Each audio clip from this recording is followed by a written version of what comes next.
आपको ये जानने की आवश्यकता नहीं है कि मेरे अचेतन मन में संचित कर्म के रूप में कितने कर्म अभी बैलेंस हैं, कि मैंने कितने पाप किए होंगे या कितने पुण्य किए होंगे, या इन कर्मों का ये धुलेंगे या नहीं धुलेंगे। इसको जानने की आपको आवश्यकता नहीं है, क्योंकि जो पिछला हो चुका है उसको भूल जाइए आप। अभी आपको वर्तमान में जो भी आपके कर्म फलित होते हैं उसमें जो आगामी कर्म बन रहे हैं या क्रियमाण कर्म बन रहे हैं उस पर आपको ज़्यादा ध्यान देना है। क्योंकि जो कर्म बनते हैं, अगर वो कर्म रजोगुण और तमोगुण के माध्यम से, रजोगुण आपका रावण का प्रतीक है और तमोगुण किसका प्रतीक है? कुंभकर्ण का। कुंभकर्ण का तात्पर्य यह है कि संसार के प्रति जगे रहना और आध्यात्मिकता के प्रति पूर्ण रूप से सोए रहना। रजोगुण का प्रतीक है, रावण का प्रतीक है, केवल भौतिकता चाहिए।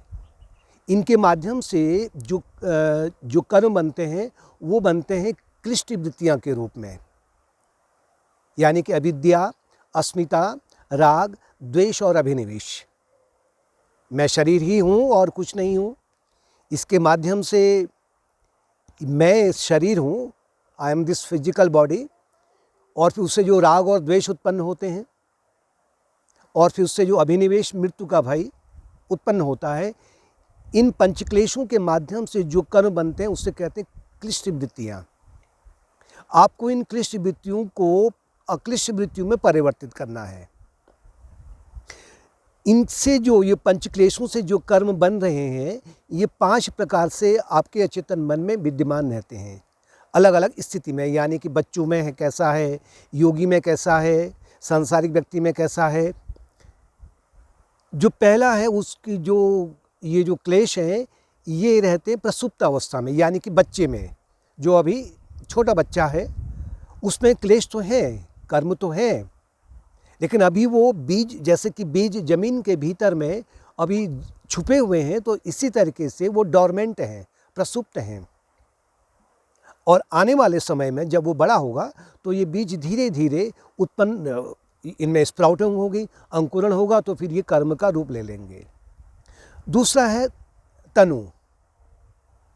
जो क्लेश है ना, जो कर्म है, इनको तनु का तात्पर्य है कि साधना में जो साधक अपनी साधना में रत है, समग्र योग के माध्यम से, ध्यान योग है, ज्ञान योग है, भक्ति योग है, कर्म योग है, इसके माध्यम से जो अपने कर्मों को करता है उसमें ये जो क्लेश है बहुत मात्रा में तनु हो जाते हैं, एटीन्यूएट हो जाते हैं।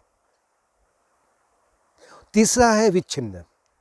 विच्छिन्न का तात्पर्य है कि पार्शियली कॉन्सेंट्रेटेड और पार्शियली डिस्ट्रैक्टेड।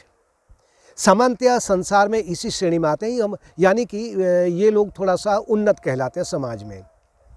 जब तक इनकी अहंकारिक पूर्ति होती है तब तक तो ये आपको ये पता लगेगा कि ये बड़े उन्नत हैं, बड़े महान व्यक्ति हैं।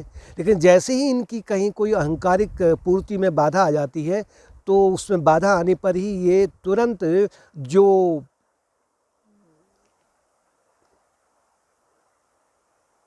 क्लिष्ट वृत्तियां हैं वो बाहर निकलने लग जाती हैं। यानी कि ये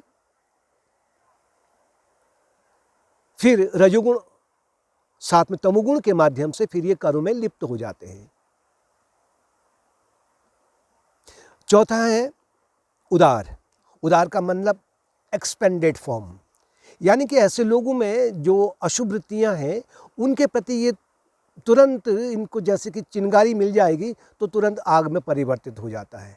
जैसे थोड़ा सा क्रोध कहीं से मिल गया, उसकी चिंगारी, तो ये इनका क्रोध बढ़ जाता है।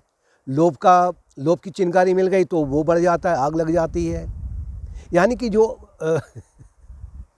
ऐसे लोग अपने जो निम्न वृत्ति पर है उस पर कंट्रोल करना नहीं जानते हैं। और पांचवा है दग्धावस्था। ये स्थिति है योगियों की, जिन्होंने अपने समस्त कर्मों को दग्ध कर दिया है ज्ञान की अग्नि से या भक्ति के जल से, जिन्होंने पूर्णतया से उनको धो दिया है। और लक्ष्य जो साधक का है वो है दग्धावस्था में। लेकिन अब हम इन कर्मों को कैसे करें? जो आगामी कर्म है इनको हम कैसे करें? इन आगामी कर्मों को करने के लिए आपको उन कर्म क्योंकि जो कर्म है उनको उनसे तो आप बाहरी रूप से तो आप उनसे हट नहीं सकते हैं, उसको करने के लिए आप बाध्य हो जाएंगे। लेकिन जो आगामी कर्म है यानी कि जो क्रियमाण कर्म बन रहे हैं, उसमें अगर आपने उन कर्मों में अगर आपने विकर्मों को मिला दिया, विकर्म का तात्पर्य है आपने यम और नियम को मिला दिया, 5 यम और 5 नियम जो है राजयोग के अनुसार में, आपने उसमें ध्यान को मिला दिया, आपने ज्ञान योग को मिला दिया यानी चिंतन और विचार को मिला दिया, आपने भक्ति योग के माध्यम से शरणागति को मिला दिया, सेवा मार्ग के माध्यम से आपने मानव सेवा के रूप में ईश्वर की सेवा कर आपने आरंभ की है।